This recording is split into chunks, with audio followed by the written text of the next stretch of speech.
Berdoa dalam bahasa roh adalah kuncinya.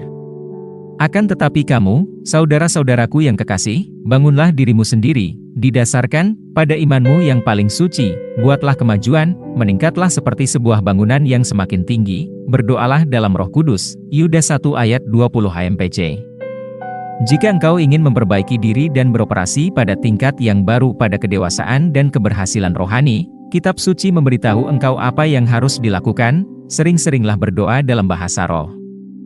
Ini akan berhasil dalam bidang apapun yang engkau inginkan untuk mencapai kemajuan luar biasa dan mengambil langkah besar, baik dalam bidang kesehatan, akademik, pekerjaan, bisnis, dan keuangan.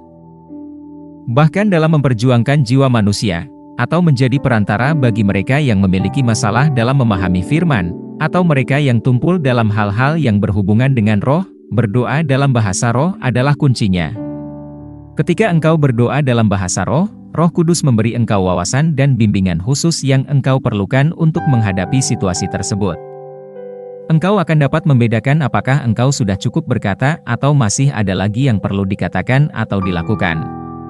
Juga, saat berdoa dalam bahasa roh, belajarlah untuk menantikan Tuhan, karena yang terpenting yang engkau perlukan adalah arahan di saat atau setelah doa.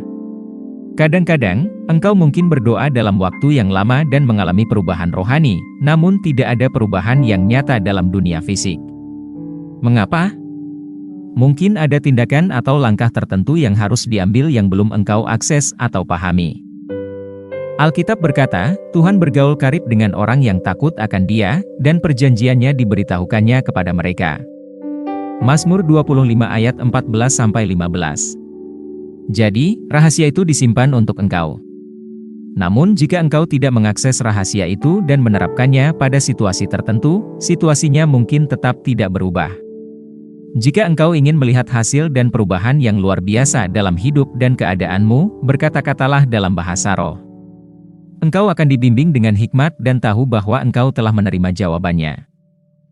Mari kita berdoa. Saat aku menggunakan waktu yang berkualitas untuk berdoa dalam bahasa roh hari ini, aku menjadi lebih baik, berkembang dan dibangun, aku mulai bergerak pada tingkat kedewasaan dan efisiensi spiritual yang baru, aku membuat kemajuan luar biasa dan mengambil langkah besar dalam setiap bidang kehidupanku.